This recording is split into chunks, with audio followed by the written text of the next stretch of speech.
David, can you give us a squad update? Who's available? When was that in particular? Yeah, they're all at different sort of stages, but in terms of availability for the squad, the only one who's technically not available is Joe Newell. So that's another. Rudy's had more time on the grass. Jamie McGrath's trained the last 2 days.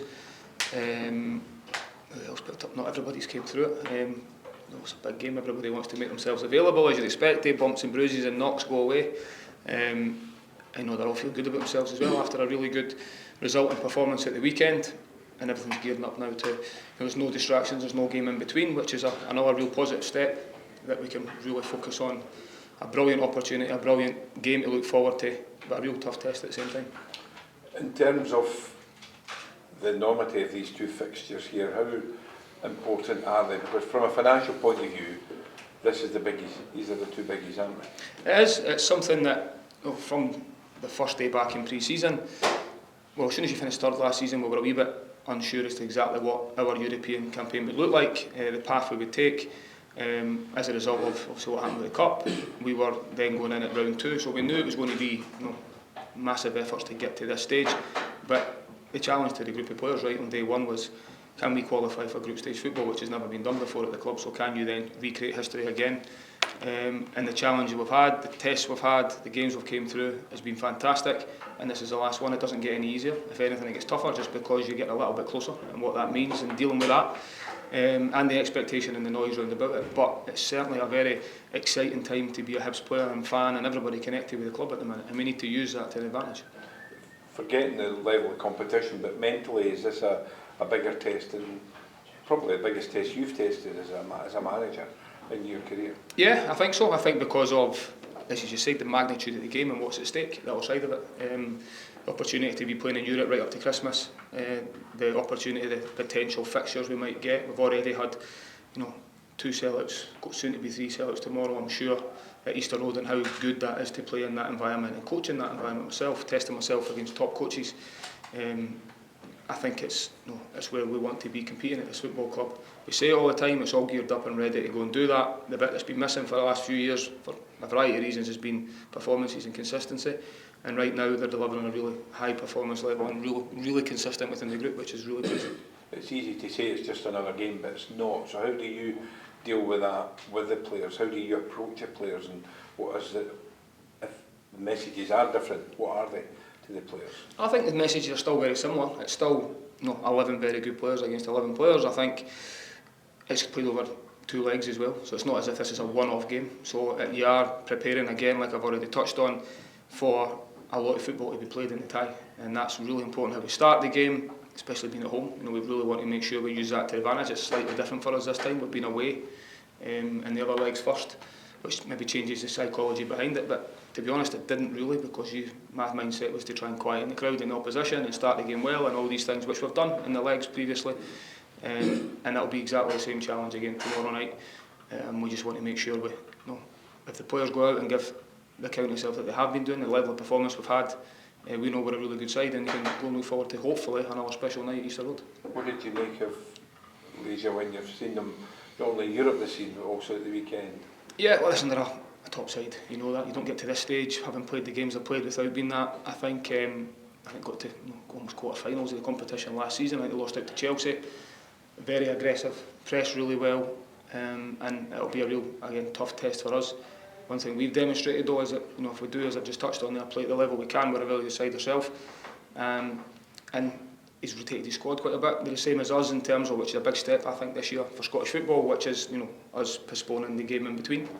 I think that's a real positive step because they're the same. So they've already done that. It's natural in countries abroad to go and do that.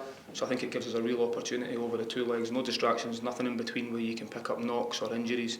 I know you can talk about momentum if you were to go and win the games and keep playing, because players will say that as well, they want to keep playing. But I think it really focuses you on that one fixture over the 2 legs to give yourself the best possible opportunity.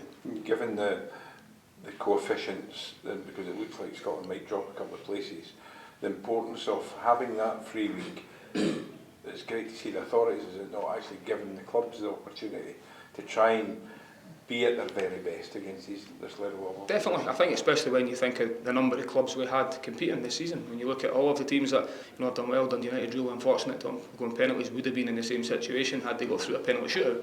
So you want to try and, the Scottish clubs to go as far as they possibly can. It's good for the game, it's good for the league, everything that comes with that. So to give you the best possible chance, I think it makes sense right across the board, and that way, we're not looking at it saying, well, why did we not do this, but why are we behind on that one, or thinking you are, maybe you're, who knows what the right answer actually is. But I think if you do it this way, it keeps it consistent and the players can really focus their mind into what they're facing over 2 legs. When you think back to May and finding out you were going to have to do it the hard way with more ties, it's being in this position, one tie away from doing it, was that what you kind of pictured in your mind at that point? I think that was always a challenge. As soon as you see the draw, I think every time you've looked at the draw and went, that's a tough tie, that's a tough tie, that's a tough tie. But that's again massive credit to the group. They've went over tough venues. I really played it down after the game, the Partizan result away from home. How we played at Michelin was obviously fantastic as well. But if that game was just in isolation, on a 90-minute game to go over at Partizan and win 2-0 on one night would have been probably one of the biggest results in the club's history in Europe. So I think from that point of view, it was only half time in the tie, so I was never going to dress it up any more than that. So that was making sure the players are aware of that. Tomorrow night will be no different. Whatever the outcome is at the end of the game, what do we want to do? Would we like to take a lead over there? Of course you would. It's not, there's a lot of football to be played regardless of that. You want to make sure the tie's still alive. You want to be in a position where, in as strong a position as you can be, but there's a lot of football to be played. And that's, the players have addressed that and done that really well up until this point, and I expect to see them again tomorrow night. What effect has the performances against Michelin and against Partizan had on these guys in terms of their confidence generally, but then I guess the level of comfort playing on this stage at this level? I think you need to take the confidence from it. As I say, especially the biggest thing I took from, especially the Michelin, was how we started the game. Real difficult test against a top team to go over there and start the way we did on the front foot, and I think the coach even said that we probably caught them out a little bit with how we started, how aggressive we were. And that mentality isn't changing for the players. I think they're a really strong group. They're in a really good place at the minute. Real competition for places now as well, which is another massive plus for me and a headache for me, which is a good one to have. When you look at even the rotation of the squad on Sunday against Livingston and coming through that with such a positive result and performance means that the group are in a real good place. And players need to be playing at a level to make sure they stay in the team, and I think that healthy competition is always a real positive thing. You've been away for the first leg the first couple of times. It's a slightly different dynamic with being at home first this time. How important is it that they go over there well in the tie with something to really kind of play for over in Warsaw next week? Yeah, that is the message. It's not a case of shutting up shop and hoping that we're keeping the tie alive. Not at all. You want to. The ideal scenario is to go over there with a lead. That's what you want to do. The flip side to that, we've done it the opposite way last week, where we went over and won in the first leg and then lost the game on the night in the second leg. So as I've said, it's the mentality and the mindset of the players just needs to be ready for a lot of football to be played in this tie. There'll be adversity within it. There'll be periods in the game where we'll have to suffer at times because they're a top side, but they're ready for that. They've been through that already. And I think it's the challenge to the players that just keep trusting in what they're doing, keep believing in what they're doing, and make sure you believe you can get through the tie. It's something I've said every time we've went away.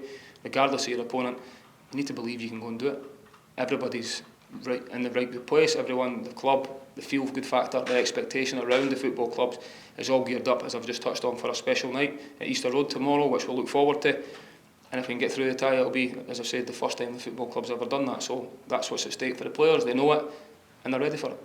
Is this the strongest squad you think you've had available to you in the time that you've been at the club as manager? I think, listen, we had a really good squad last season as well. I think the challenge is always to evolve as a club and try and improve the group all the time. Sometimes that's by holding on to players that you've had. I think when you look at the work we've done last season, especially retaining some of the players that were out of contract, that was really important for us. And in the additions we've made this season, and whilst the window's still open, you're always looking, because one, you could lose players, or you want to always try and bring players in if you think the squad needs it.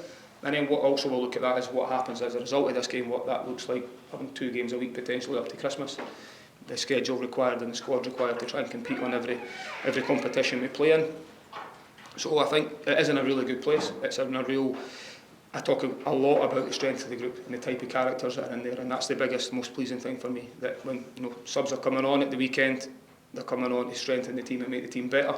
It's something we benefited from a lot last season, and then I was able to rotate the squad on Sunday, and the players that came in, done really well as well. So I think, all in all, as I've said, momentum's in our favour, we're playing well, good confidence around the group, and I've got a group that wants to improve all the time, and that's certainly my job to try and do that. And just speaking to Josh Morgan and an impact that he's having, and Kieran Bowie as well, do you feel you've certainly got a few Scotland internationals on your hands? They've got a lot of work to do, definitely. They're very competitive positions that they both play in. One thing they're definitely doing at the minute is themselves no harm. I think they're both, Kieran, we've spoke a lot about Kieran recently.